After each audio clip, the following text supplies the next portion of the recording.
Buenas tardes. Continuando con los diferentes temas vinculados con la materia de derecho de contratación privada, en este caso donde estamos todavía analizando todo lo que es la parte introductoria. Introductoria, tema, digo yo, introductoria desde la perspectiva de no entrar a, digamos, a especies de contrato, pero que nos ubican desde una perspectiva de elementos relevantes e importantes sobre cómo vemos desde una consideración general al contrato y cómo muchos de estos elementos que estamos analizando aplicaría para algunos, en algunos casos para todos los contratos. Y bueno, hoy no es diferente. Hoy iniciamos con el análisis de un tema que me parece que es relevante y que nosotros vamos a ampliar un poquito más allá de lo que contiene la parte de lecturas que tenemos para el curso, porque me parece que no solamente se complementa con otros cursos, sino porque desde la perspectiva de nuestra materia, me parece que viene a representar un elemento que es importante y es la parte de la garantía. Cuando hablamos de un contrato, y vamos a ver que no necesariamente aplica para todos, pero en muchos de los casos, y vamos a ver en cuáles categorías de los contratos, eh, hay un agregado, hay un aporte adicional al contrato que las partes en una relación podría venir a significarles el llegar a concluir, en el sentido que hemos estado viendo, un contrato, una relación contractual. Y entonces la parte puede decir, ¿cuál garantía me da? Y dependiendo, bueno, por supuesto que hay una valoración del objeto contractual, ¿verdad? Y sus circunstancias, pero dependiendo en algunos casos de una respuesta sobre qué garantía tengo, podría ser que incluso una persona alimente ese deseo de seguir con un contrato. Y además, si no fuera así, porque no la consulta, vamos a ver que incluso hay algunas manifestaciones de la garantía como un aspecto, llamémoslo así, natural, consecuencia del contrato, que aunque las partes ni siquiera lo hayan hablado, está adherido a la eficacia del contrato. En ese sentido, el objetivo de aprendizaje que tenemos para la clase de hoy está orientado en que ustedes conozcan eh, las circunstancias que están vinculadas con este tema de la garantía adherido a contratos y que viene a formular una eh, necesidad de que la persona satisfaga los intereses que se están planteando dentro de esa relación contractual. Así que ese sería el objetivo de aprendizaje que tenemos. Esperemos que al final del tratamiento del tema lo podamos tener por completado. Y vieran que en forma inicial me gustaría hacer una pregunta para ir ubicándonos sobre cuál sería el contexto que nos ubica en una relación contractual que implica una garantía. Y aquí podemos encontrar una referencia de carácter histórico, pero también podría tener una relación con otros temas. Y entonces, por ejemplo, yo voy a lanzar una pregunta. Vamos a ver, alguien que me quiera colaborar ahí para hacer una pregunta como para plantear un caso, no es de la teoría de la garantía, sino para plantear un caso. Yo hago una pregunta y vamos a hacer como una dinámica aquí en la clase. Vamos a ver quién quiere apuntarse.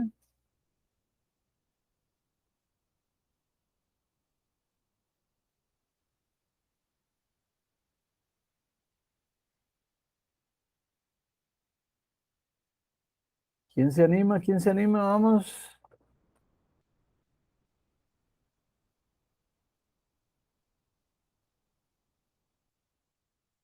Profe, le Bueno, colaboro. Ah, bueno, muchas gracias, Jenny. Vamos a ver. Le agradezco mucho a Jenny su participación. Jenny, aquí más bien lo que yo quisiera, como para empezar a introducir este tema, es realizar una pregunta, que repito, lo que usted conteste, vamos a tratar de relacionarlo con la materia que nos ocupa. Eh, la pregunta es muy directa, sin decir nombre, pero digamos, tal vez podría indicarlo nada más con el tipo de parentesco.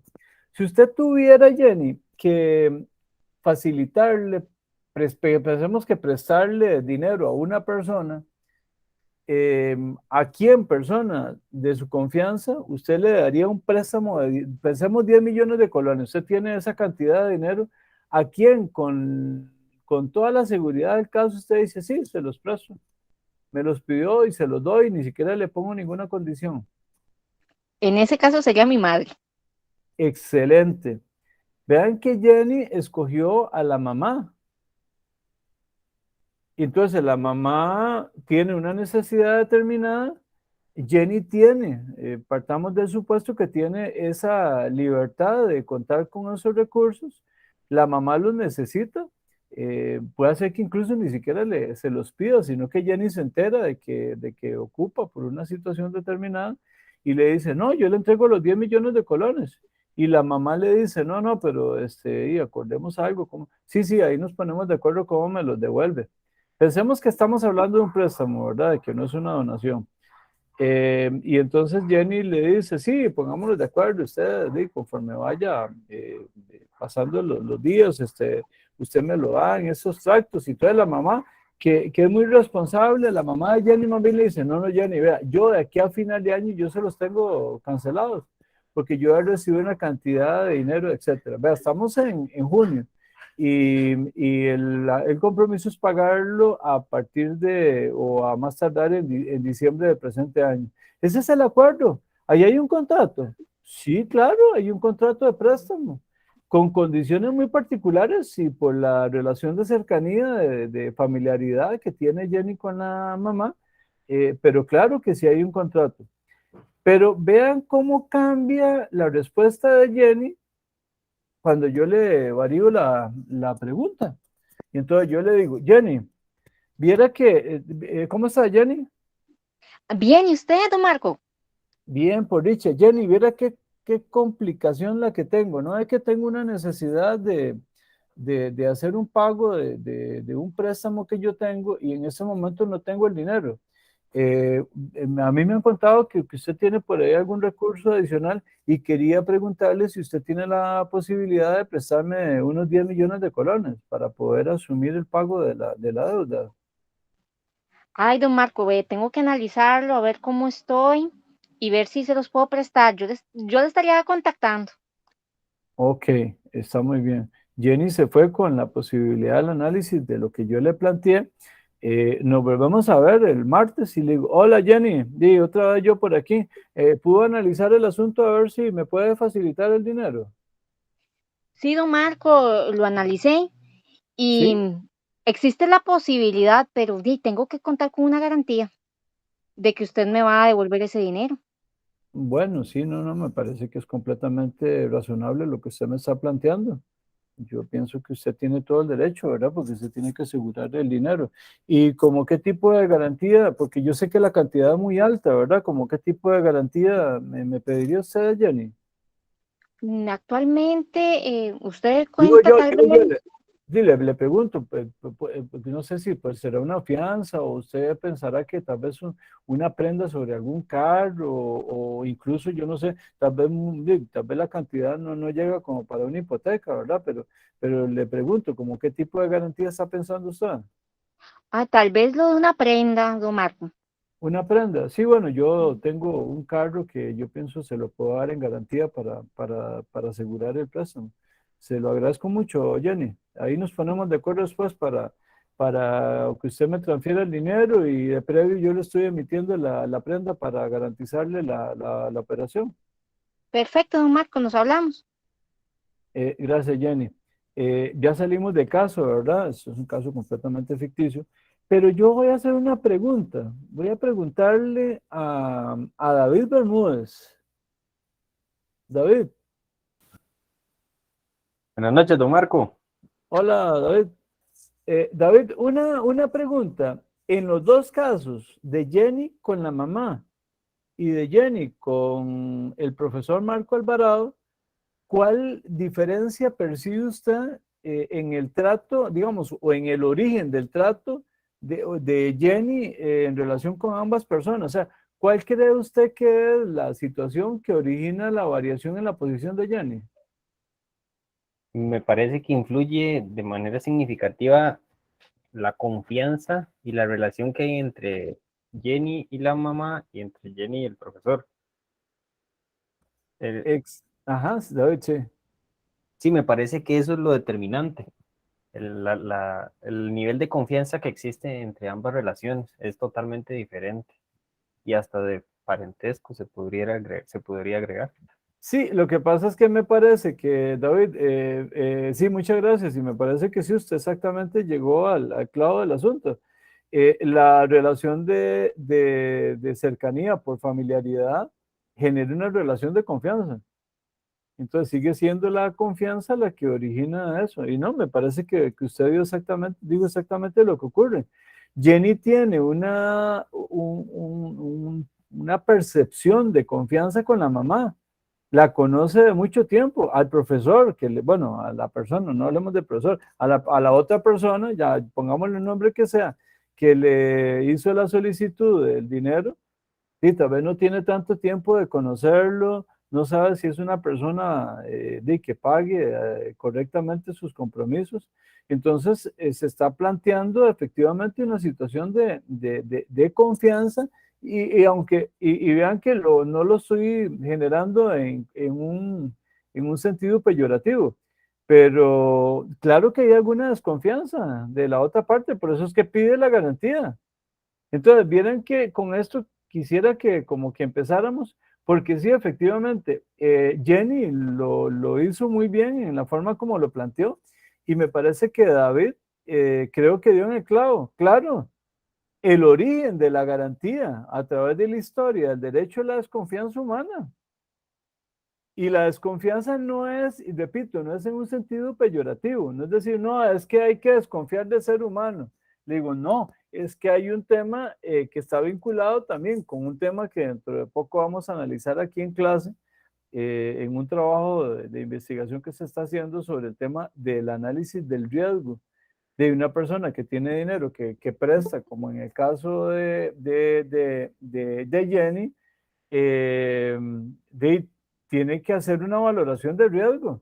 Y entonces Jenny tiene que valorar cuáles son las circunstancias que están rodeando a una persona que le hace una solicitud de préstamo. Podría ser que Jenny se dedique a ser prestamista y que ese sea el negocio de ella. Bueno, ella tiene que hacer toda una valoración de riesgo para llegar y determinar cuáles son las condiciones en que le es favorable o no prestar el dinero. Pero el tema y vamos a ver, aquí lo voy a decir en sentido positivo y en sentido negativo.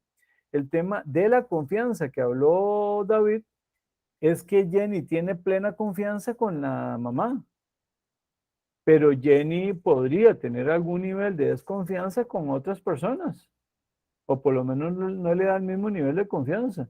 Y entonces Jenny lo que dijo es, no, yo sí le tengo el dinero y se lo puedo facilitar, pero yo necesito saber que usted me lo va a pagar, ¿verdad? Es muy posible, y lo vamos a ver cuando veamos el contrato de préstamo en el segundo curso, que junto con una manifestación como la que hizo Jenny, le agreguemos otros elementos, ¿verdad? ¿Cuáles serían otros elementos que podrían estar vinculados, ya no solamente con el tema de la garantía, pero que se aplican en un contrato de préstamo, que son importantes? El interés, profe.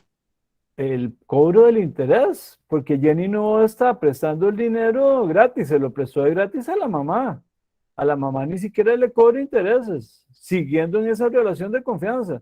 Pero a la otra persona que se lo solicitó y dedicándose Jenny a la actividad de préstamo de dinero, por supuesto que el dinero es lo que le va a generar retribución a ella por la actividad que realiza.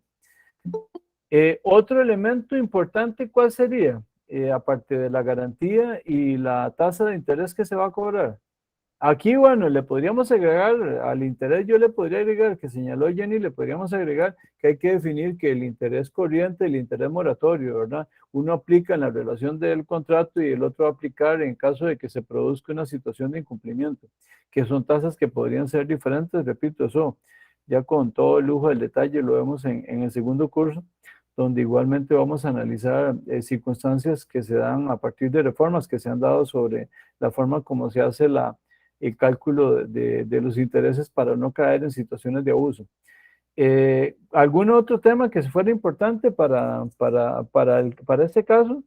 Vamos a ver, hay uno que se definió en el caso de la mamá de Jenny, pero en la conversación que se Ajá, tuvo con... Ah, el plazo. claro, excelente, Jenny. El plazo es otro elemento importante, porque vea que incluso en una relación de confianza, se definió hasta el plazo en que se iba a pagar, pero en el otro caso no se definió. Por lo tanto, que claro que se vuelve un tema relevante. ¿Por qué? Porque dependiendo del plazo, así va a ser la tasa de interés y lo que tengo que pagar por mensualidades.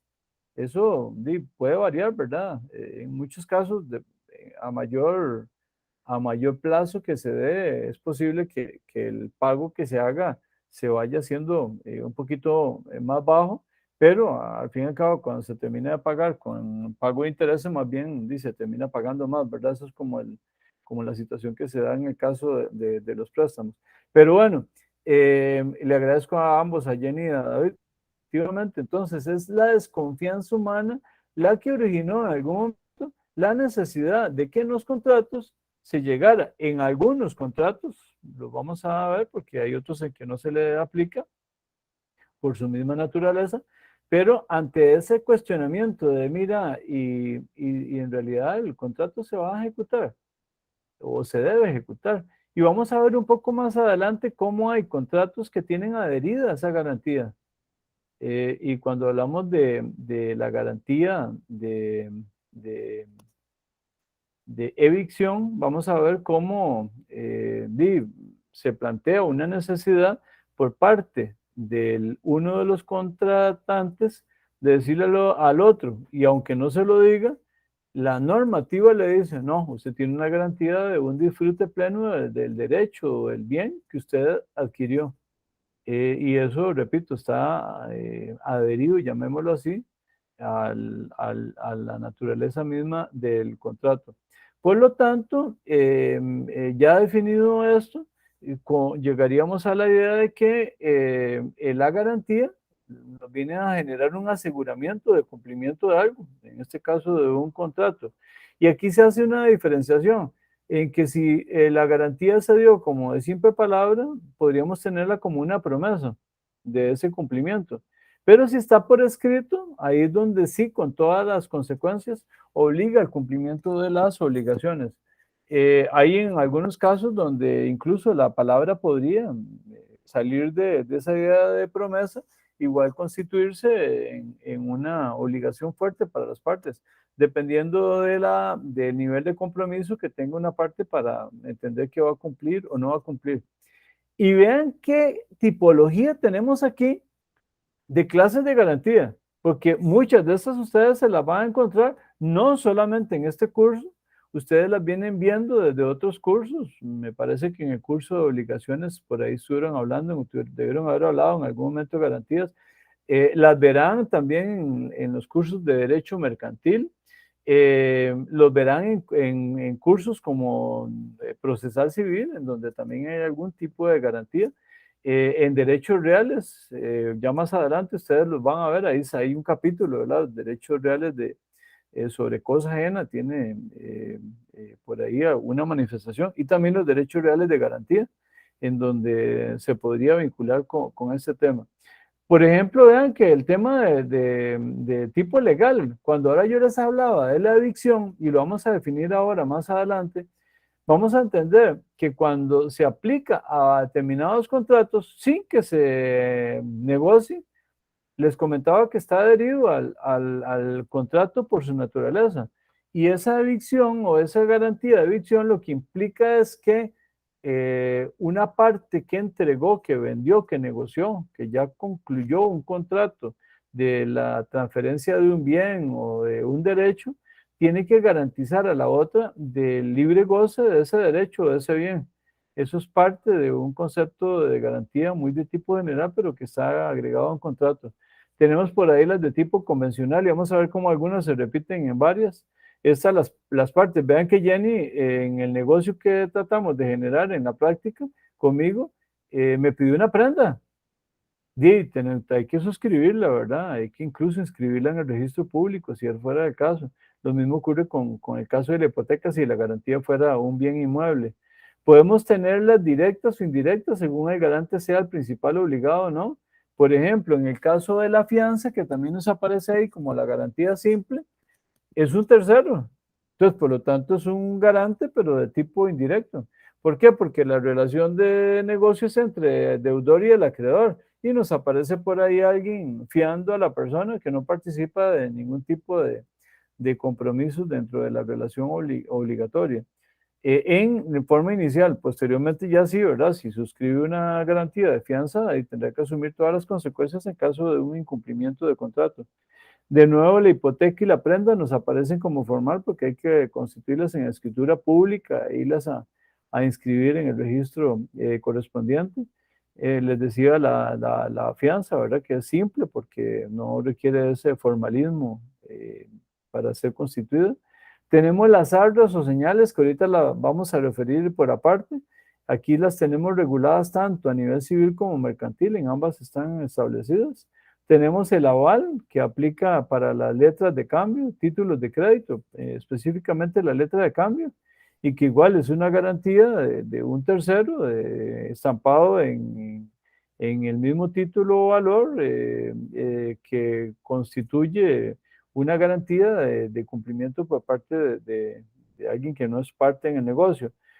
Vean hasta la última, que es donde les digo yo que podría estar hasta vinculado con temas procesales. El caso de embargo preventivo, los depósitos judiciales y secuestros de bienes, son formas de garantizar situaciones, tanto en sede civil como en sede penal, para garantizar el resultado del proceso correspondiente. Y vean que de esta gama como que vemos aquí, porque podrían haber más, ¿verdad? Pero de esta gama que están aquí como ejemplos, vean que hay algunos que son convencionales. A nosotros nos van a interesar ese porque es nuestra materia, la de contratos. No obstante, en el caso de los judiciales, son impuestos por la protección de un interés procesal. En ese caso, ya no estamos hablando de una garantía contractual, aunque podría existir también en algunos casos. Lo vamos a ver también cuando veamos las manifestaciones de la fianza judicial, cuando vemos el contrato de fianza, en la parte ya de contratos especiales. Pero que en lo principal es una figura que surge de una orden de carácter judicial, de parte de la autoridad jurisdiccional. No es convencional, no es que se pusieron de acuerdo, como en el caso de la fianza, o ahora el caso de la prenda con Jenny, en donde nos pusimos de acuerdo y esa fue la forma de garantizar el cumplimiento de una obligación. En ese caso no, es una determinación distinta, el origen es diferente. E incluso vean que hay una como la que aparece ahí, la que es legal, que aunque está adherida a un contrato, aunque las partes ni siquiera la conversen, les mencionaba, igual se garantiza la garantía de evicción. Así que, repito, vamos a encontrarlas de diferente origen y una variedad bastante grande de tipologías. Por aquí vean esta otra. Cuando uno va a comprar, por ejemplo, un electrodoméstico, llega a un local comercial y le dice, ¿y esto qué? ¿Cuánto me va a significar a mí el tener la posibilidad de disfrutar el bien? Y me dice, no, vea, este aparato es buenísimo, tiene todas las condiciones. Y me dice, y tiene una garantía de funcionamiento de 1 año. Bueno, eso es un concepto también de garantía. Y además es de excelente calidad. Entonces, en la parte mercantil es muy dado que se dé este acompañamiento. Ya no de una idea de como lo que estamos viendo, de generarle un accesorio al contrato, sino que otra vez, de nuevo, como parte de la garantía de evicción, viene la necesidad de que por ejemplo, estamos hablando de un electrodoméstico que funcione a cabalidad dentro de las normas de técnicas de construcción del aparato respectivo, ¿verdad? Entonces vean cómo en la práctica, y ustedes habrán encontrado cantidades de veces, por ejemplo, cosas que ustedes adquieren mucho, por ejemplo, celulares o computadoras. En algunos casos, si tienen la capacidad económica, por ejemplo, carros. De las primeras cosas que uno pregunta, bueno, ya preguntó todos los datos del celular y que tanta capacidad de memoria y que cuántas llamadas y bueno, por supuesto el precio y que si es por un plan, cuánto voy a pagar. Pero uno dice, ¿y qué? ¿Y hay alguna garantía para este aparato? Y sí, sí, sí, tiene una garantía de 1 año. Incluso, si tiene un defecto y se le prueba ahora cuando llegue y si tiene algún daño, tiene 72 horas para cambiar y lo trae y se lo cambiamos completamente y se lo damos nuevo. Esos son conceptos de garantía que van muy vinculados con conversaciones que tenemos muy en lo normal de las conversaciones. El caso de una computadora es igual. ¿Y qué garantía tiene este equipo? Pregunta uno cuando va a acercarse a preguntar por un equipo y viene, le dan las recetas ahí de qué es lo que está incluido en el concepto de esa garantía. Entonces vean que la garantía como palabra, pero principalmente como instituto, vinculado a diferentes intereses de carácter negocial y hasta procesal, puede venir y reflejar aspectos que son relevantes en el diario vivir. Hacemos una separación entre las garantías personales y ahora más adelante vamos a hablar también de garantías reales, para que tengamos desde la perspectiva nuestra en nuestro curso, y que repito, este tema es muy probable que ustedes lo vuelvan a retomar en el curso de Derechos Reales. Entonces, ¿cuándo tenemos una garantía personal? Cuando es la persona la que responde a ese compromiso de cumplimiento. Y aquí aludimos a una norma que la venimos viendo desde hace rato, ¿verdad? Cuando veamos la parte introductoria, es el artículo 981. Ese artículo, ¿se acuerdan que yo les había dicho que cuando uno lo refiere, uno dice, sí, artículo 981, patrimonio, prenda común de los acreedores, así se conoce. ¿Y por qué? Porque el patrimonio de un sujeto que lo mantiene durante toda su existencia, viene, aunque no se haya comprometido, y si se comprometió todavía más, viene a generar una garantía de cumplimiento de cualquier obligación que tenga una persona. Entonces, una persona que tiene un patrimonio que está compuesto por un bien inmueble, tiene un vehículo, tiene títulos, valores registrados, tiene cuentas bancarias, tiene su salario, el salario es parte del patrimonio porque la persona trabaja. Una persona que tiene un problema con esa persona va y se va en contra del patrimonio en forma general de ese sujeto, ¿verdad? Por eso se habla de que los acreedores, y aquí el concepto de prenda no es en ese sentido de prenda como lo vemos como derecho real, ¿verdad? Ahí lo que está hablando es como una garantía. Podríamos perfectamente sustituir la palabra prenda por garantía y nos queda igual, solo que históricamente se ha manejado el concepto de prenda para buscar ese equilibrio. Podríamos revisar lo que establece el artículo 981, que ya lo hemos señalado en varias ocasiones, pero creo que no nos quita nada que lo volvamos a ver. ¿Quién me colabora ahí con la lectura del artículo 981? En la parte que interesa, ¿verdad? Hay una parte que tal vez no, yo les digo hasta dónde llegaríamos. Vamos a ver quién me ayuda con la lectura. Caleb. Profe, yo lo tengo. Ah, perfecto, Caleb, ayúdenos entonces con ese 981. Artículo importantísimo para nuestra materia y para otras, patrimonio, prenda común de los acreedores, y dice así. 981, perdón. ¿Sí, señor?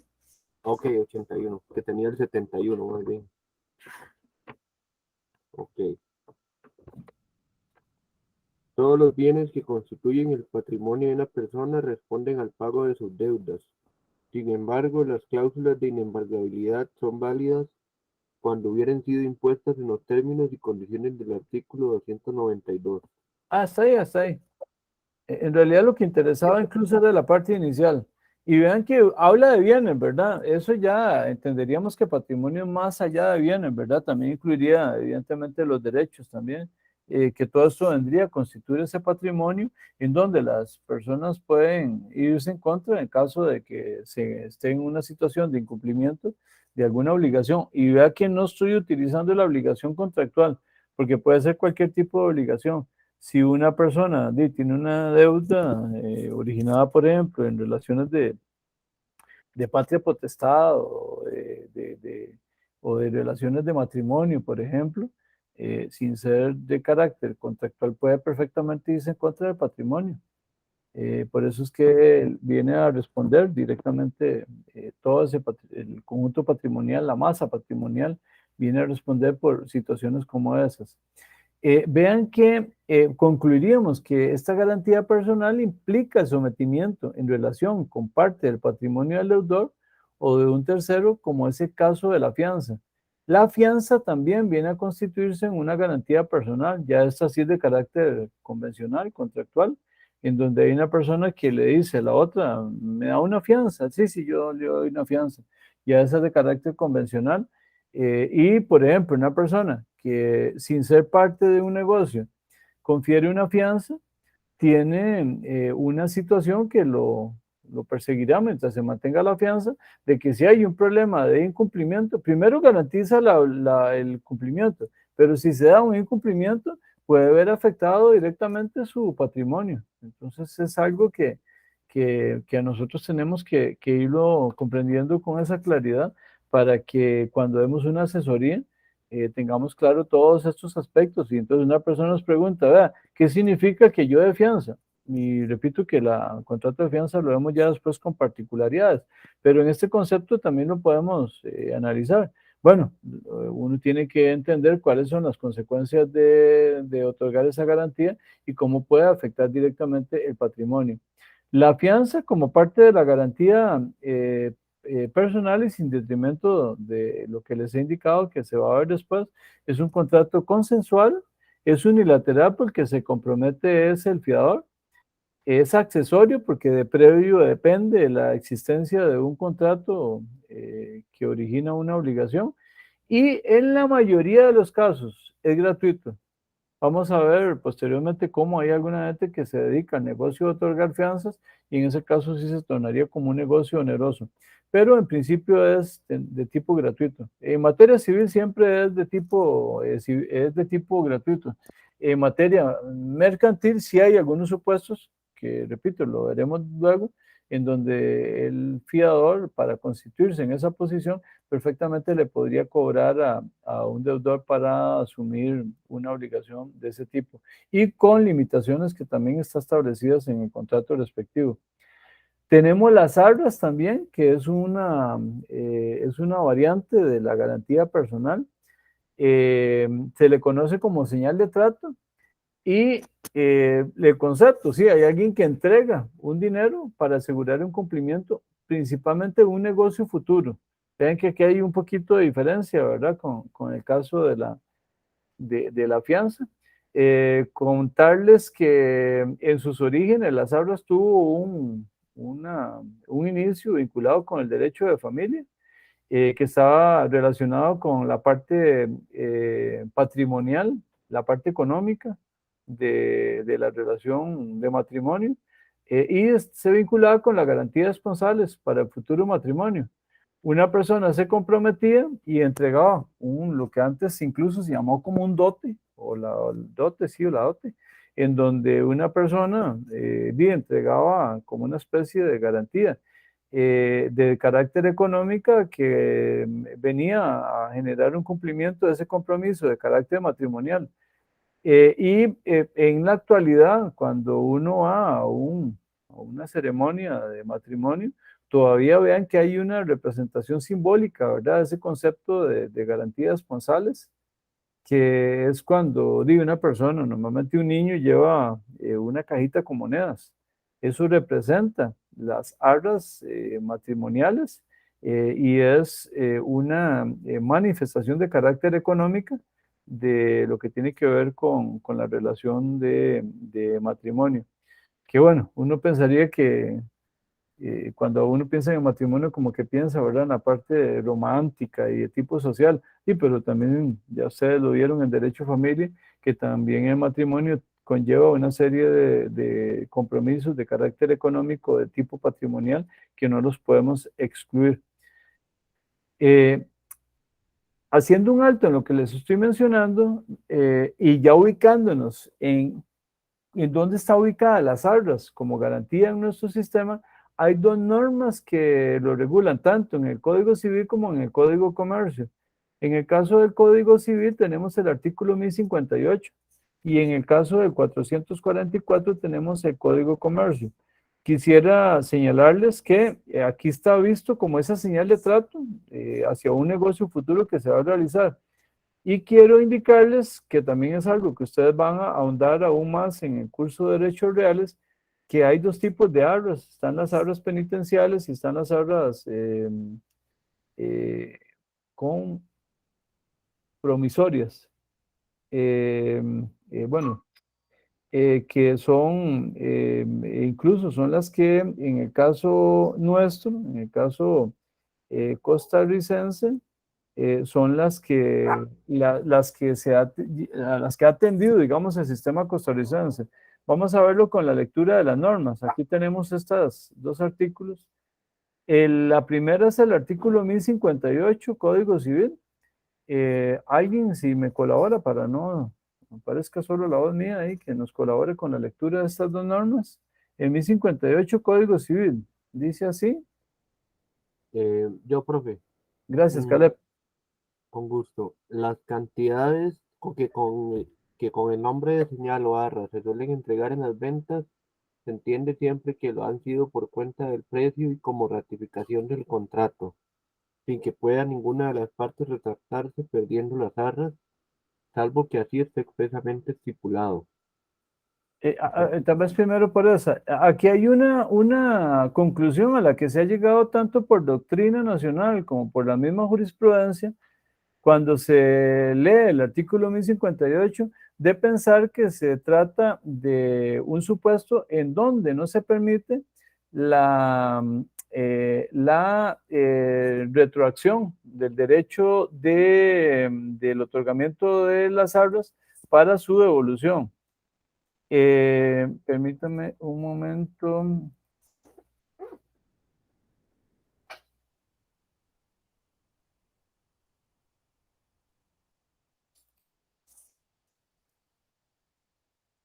Sí, corrijo el nombre, unas son penitenciales y las otras se llaman confirmatorias. El sistema nuestro les indicaba que lo que sigue es este concepto de la confirmación. ¿Y por qué? Porque no permite la retroacción o retractarse y por lo tanto, salvo que se dé un acuerdo de partes, de no llevarse a la realidad del negocio, y la parte simplemente perdería el dinero que entregó por vía de esta señal de trato. Y vean que el texto del 447 del Código de Comercio es un tanto parecido, ¿verdad? Caleb. Sí, las arras, anticipos y cantidades entregadas en señal de contrato se entenderán recibidas a cuenta de precio, salvo pacto expreso en contrario. Vean que, gracias, Caleb, vean que en los dos casos se habla, salvo que así está expresamente estipulado, o sea, ¿qué implica? Que se puede redactar algo diferente. O el 447 que nos dice que salvo pacto expreso en contrario. La diferencia con las arras penitenciales, que repito, que no es las que sigue el sistema costarricense, es que en esta sí se da la posibilidad de la retroacción, de revocar un acuerdo para que al final no haya contrato. Aquí sí se determina como una señal de trato contundente. El sistema costarricense lo sigue también, el caso del derecho español lo sigue, es un tanto parecido. Solo que tiene una variante y es que no permite ese acuerdo entre partes para variar la afectación de pérdida por arras. Esa es la variante, digamos, que se da en el caso del derecho español. El sistema alemán más bien es más parecido al caso costarricense, porque ahí también se da la posibilidad de un acuerdo para variar por acuerdo de partes, la posibilidad de retractarse en el caso de un negocio que está garantizado a través de un mecanismo de arras. Y vean que la otra vertiente de garantía, de frente a las garantías personales, son las garantías reales. Aquí, ¿qué es lo que garantiza ese cumplimiento? Es un bien. Y entonces el bien, como el que pidió ahora en el ejemplo Jenny, es el que viene a generar una garantía de cumplimiento de la obligación. Ejemplos, bueno, tenemos la prenda, tenemos la hipoteca. Perdón un momento.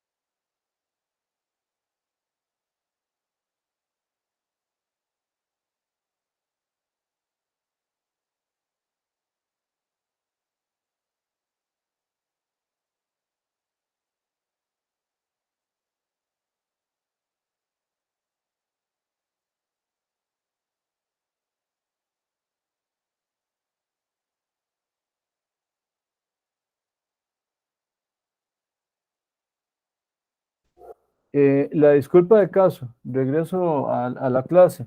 Les decía que el tema de la garantía real es un bien, el que viene a generar el respaldo a ese cumplimiento. Tenemos como ejemplo la prenda, que lo que garantizaría sería un bien mueble, o el caso de la hipoteca, que sería un bien inmueble. Por ahí tenemos también el caso de la anticresis, es un instituto que se da en el caso de España, se da en España, nosotros no lo tenemos ampliamente regulado, aunque bueno, yo tengo la idea de que en algunos casos sí se da.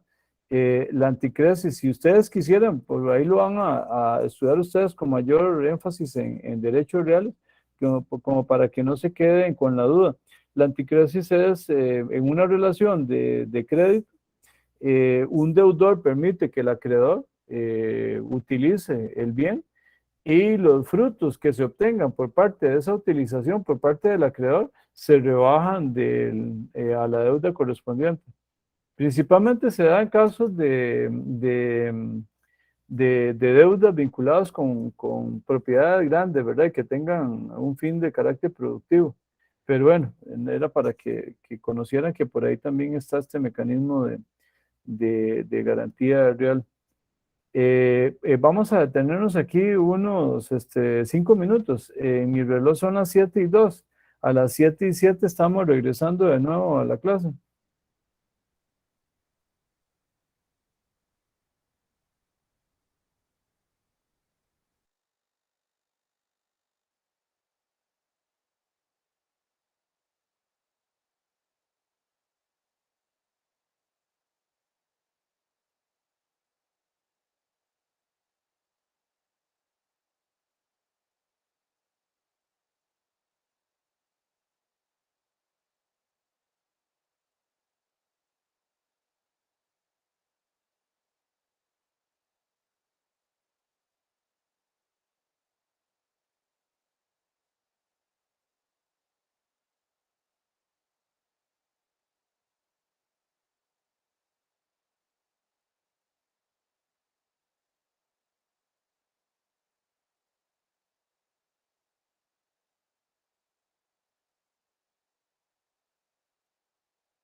Hola, retornamos a la clase.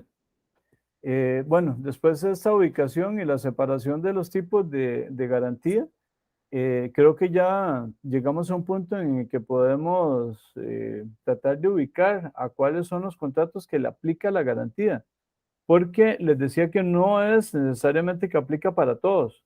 Y vean que nosotros vamos a ver incluso de nuevo 3 dimensiones de la garantía en materias de relación de tipo civil, en las que son de tipo comercio, pero también lo vamos a ver, y también ya yo se los había indicado, hay una norma en la Ley de Promoción de la Competencia y Defensa Efectiva del Consumidor, que también tiene por ahí alguna regulación vinculada con el tema de cómo se entiende una garantía desde la perspectiva del consumidor. Entonces, ¿aplica para cuáles contratos? Para los onerosos y en los que se dan traslado de derechos. Ejemplo, la compraventa y la cesión. No es normal en contratos que no transmiten derechos, como por ejemplo el depósito, arrendamiento de servicios, entre otros. ¿Y por qué les señalo que no es normal? Porque perfectamente podría ser que las partes, por libertad contractual, simplemente la definan. Digan, no, quiero establecer una garantía. Sí, se establece, aunque no sea traslativo de derechos. Pensemos, por ejemplo, en un depósito en donde no hay de por medio eh, o la necesidad de una garantía. Y las partes dicen, ah, mira, voy a pactar un mecanismo de garantía. Sí, sí, por su libertad contractual perfectamente lo podrían hacer. Pero, repito, están orientados en principio para los contratos onerosos y traslativos de derecho. En una manifestación, y les decía desde el principio, es un efecto natural de los contratos onerosos traslativos. ¿Qué significa este sentido del efecto natural? Lo que significa es que las partes ni siquiera lo pudieron haber conversado, lo pudieron haber hablado, y sin embargo están inmersos dentro de la relación contractual. Es una necesidad que existe entre que una parte le diga a la otra, usted adquirió un derecho o un bien dentro de una relación negocial y simplemente por ese hecho tiene la posibilidad de realizar el disfrute pleno de ese derecho, de ese bien que se adquirió. Entonces, esa es consecuencia, es connatural a ese tipo de contratos.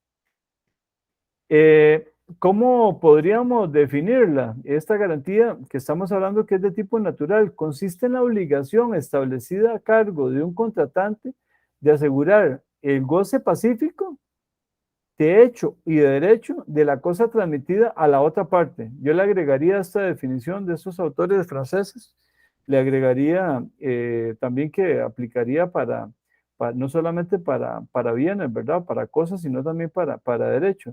Y vean que es una forma de decirle, usted adquirió algo, disfrútelo a cabalidad, disfrútelo en el sentido de para qué existe esa cosa y por lo tanto, simplemente lo gozará, lo utilizará tal y cual fue establecido. Por ahí vamos a empezar a ver alguna normativa. Caleb, si nos puede ayudar con la lectura de 1034 del Código Civil para que vean en esta primera dimensión cómo el Código Civil empieza a regular aspectos de garantía. Ok.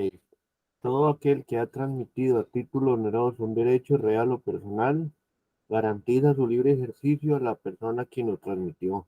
Eso es la garantía natural, la garantía natural consecuencia del contrato. Está vinculado directamente y vean que lo que busca efectivamente es ese ejercicio, el disfrute. Entonces tenemos una norma en el Código Civil que ya lo regula, lo contiene. Esta definición que nos hablaban los autores que ya referimos está vinculado con el goce pacífico del derecho. La idea es que nadie llegue a molestar ese disfrute de ese derecho correspondiente. ¿Qué significa? Que no aparezca un tercero que pretenda tener un mejor derecho o mejor título sobre él en esta visión de este efecto natural de la garantía. Piensen en alguien que adquiere un bien y en un momento aparece un tercero y le dice, ah, no, pero yo tengo un derecho sobre ese bien. eso no permite un goce pacífico del derecho. Por lo tanto, ahí entrarían las consecuencias directas de lo que es de esta garantía natural. Incluso podría darse el caso de que, y aquí es donde aplicaría la garantía, que se produzca una pérdida de la cosa. Aquí teníamos que hacer una aclaración. Si la pérdida tiene como causa una situación previa a la conclusión del contrato, y aquí recuerden que hablamos de conclusión como perfeccionamiento, como nacimiento del contrato, ahí es donde aplicaría la garantía. No aplicaría en el supuesto en que se debe la causa ya posterior a que se hizo la transmisión. Eso ya sería consecuencia y responsabilidad directa del comprador, del comprador del bien. Jocelyn. Profe, vieras que no entendí muy bien esto. Esta última. Sí. Por ejemplo, es esto, Jocelyn. Una persona adquiere un bien.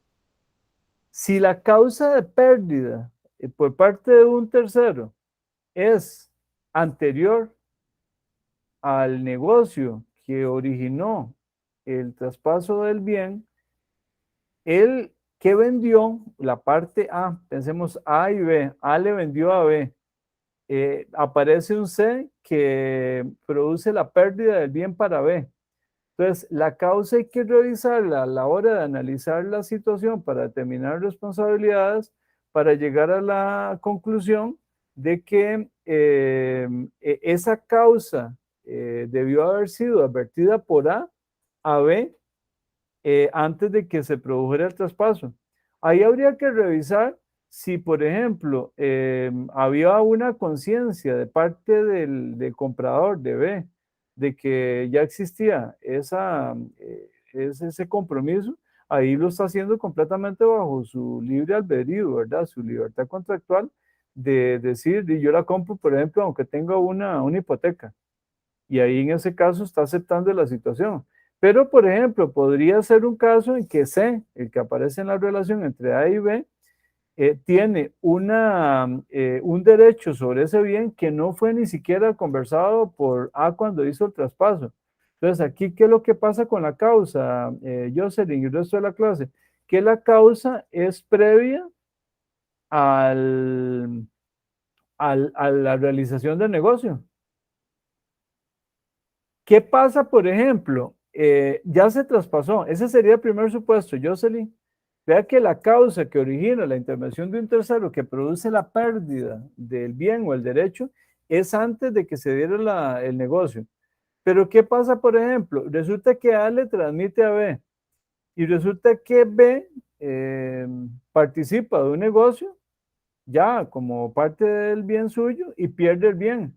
En ese caso ya B no puede reclamarle a A y decirle, necesito que me garantice, usted tenía una garantía, me dio una garantía de evicción como efecto natural del contrato y necesito que me garantice por la pérdida que yo estoy sufriendo. En ese caso es que la causa es posterior a la transmisión. No sé si le quedó claro, Jocelyn. Sí, profe, gracias. Sí, vean que aquí es como ubicarlo como una línea de tiempo, ¿verdad? Si el motivo de afectación al pleno disfrute y goce se produce antes del negocio, el que traspasó, en principio tiene responsabilidad y tiene que garantizar ese libre goce y por lo tanto podría caer en un tema de responsabilidad si es que lo pierde. Si en esa línea de tiempo la causa de pérdida es posterior al negocio, ya eso sería responsabilidad directamente del comprador. Y no aplicaría la garantía. ¿Sí? Sí, profe, todo bien, gracias. Ok, con gusto, Jocelyn. Vean que aquí vuelve a ocurrir lo mismo. ¿Qué pasa? Un tercero se presenta con mejor título que el transmitido. Aquí es vinculado con lo mismo que preguntaba Jocelyn. Y es constituido con anterioridad a la conclusión del contrato. ¿Y qué hace? Despoja al adquirente de ese derecho del bien. Y aquí se aplicaría la garantía de evicción. ¿Por qué? Porque es anterior ahí, bueno, la garantía de evicción significa vencer, quitar venciendo, ¿verdad? Ahí la pérdida sería en favor de un tercero que demuestra mejor derecho. Y aquí, ¿qué ocurre? Que la garantía de evicción, si ya se produjo la pérdida, y lo que aplicaría es una indemnización por la pérdida sufrida. Por ejemplo, Jocelyn, imagínese, por ejemplo, que se vendió un bien inmueble y la propiedad costó 20 millones de colones. Aparece un tercero con mejor derecho y se lo pierde la persona que compró. En ese caso, se pueden dar, y lo vamos a ver un poco más adelante cuando veamos la acción procesal vinculada con la garantía, es posible que yo lo llame en medio del proceso a que asuma como tercero, como aplica una tercería, ¿verdad? En el caso del deudor, para que participe como parte del demandado que está tratando o que le están tratando de quitar la propiedad. Y hay un tercero que dice, no, yo tengo mejor derecho, pero ese mejor derecho es previo al negocio. Ahí es donde sí participa en esta garantía de evicción el vendedor de la propiedad. Y pensemos que ya se realizó el juicio y el juez declara que ese tercero que se presentó efectivamente tiene mejor derecho. En una situación como esa, todavía le queda la acción por garantía de evicción al que compró en contra del que vendió, porque la causa de esa afectación que le produjo la pérdida de la cosa es previa al negocio que ellos tuvieron. ¿Sí? Jocelyn, eso está vinculado con lo que usted preguntó. ¿Todavía le reafirmo un poco más lo que planteó? Sí, profe, gracias. Con gusto. El pago de daños y perjuicios va a variar dependiendo de si hay buena o mala fe. Y ven que aquí, digo, una persona que sabe que hay un tercero que ya tenía un derecho, difícilmente va a hablar de que es una parte actuando de buena fe, ¿verdad? Ahí le aplicaría toda la fuerza de carácter condenatorio por haber actuado de mala fe. ¿Podría haber casos de buena fe? Sí, podríamos estar frente a algún supuesto, que por ejemplo que hubiera una cadena de transmisiones y él no se dio cuenta de que el origen de la cadena había implicado por ejemplo, que el bien se lo habían apoderado en forma indebida. Son situaciones que se pueden dar, pero vamos a ver cuáles son las consecuencias en uno u otro supuesto, que está respaldado a través de normativa. ¿Cuáles son las consecuencias indemnizatorias si estamos frente a un supuesto de buena fe?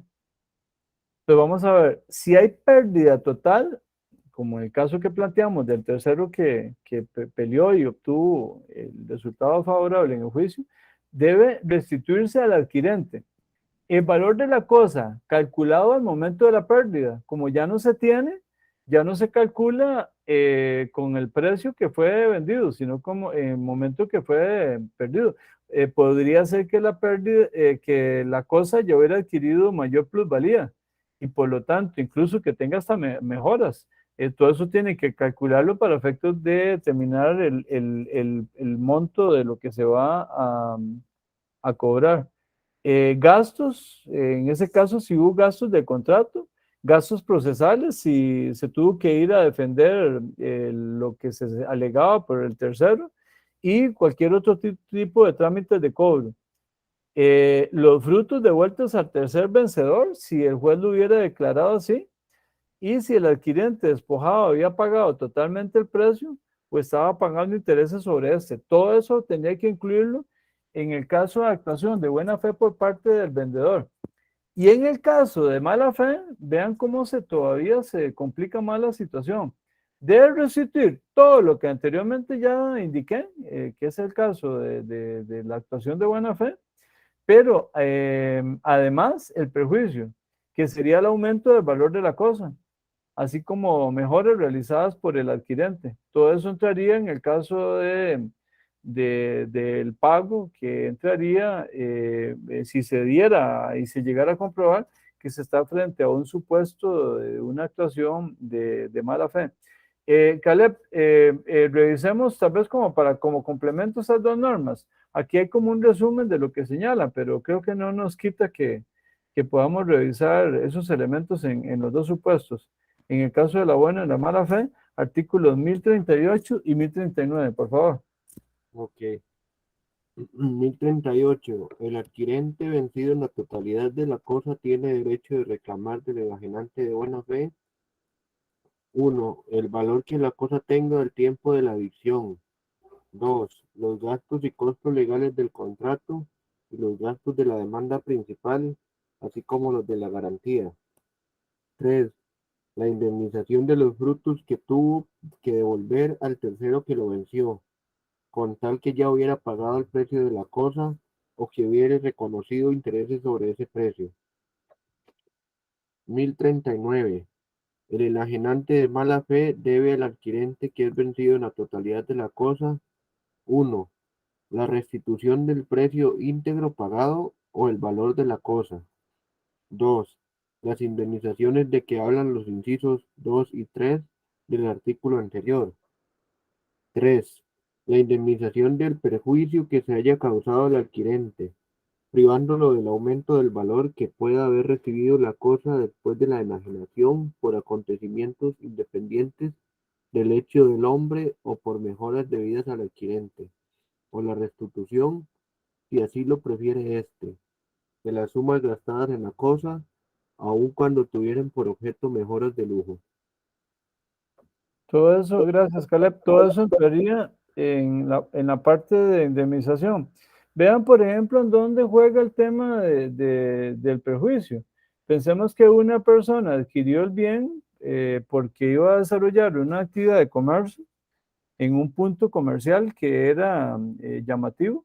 Si le pierde la propiedad y él demuestra que incluso que ya tenía hasta avances en el proceso de edificación, que tenía diseños para construir y perdió el bien, que tenía incluso alguna proyección a nivel de negocio de cuánto podía eventualmente ganar, todo eso entraría en juego si estuviéramos frente a un caso de una actuación de mala fe.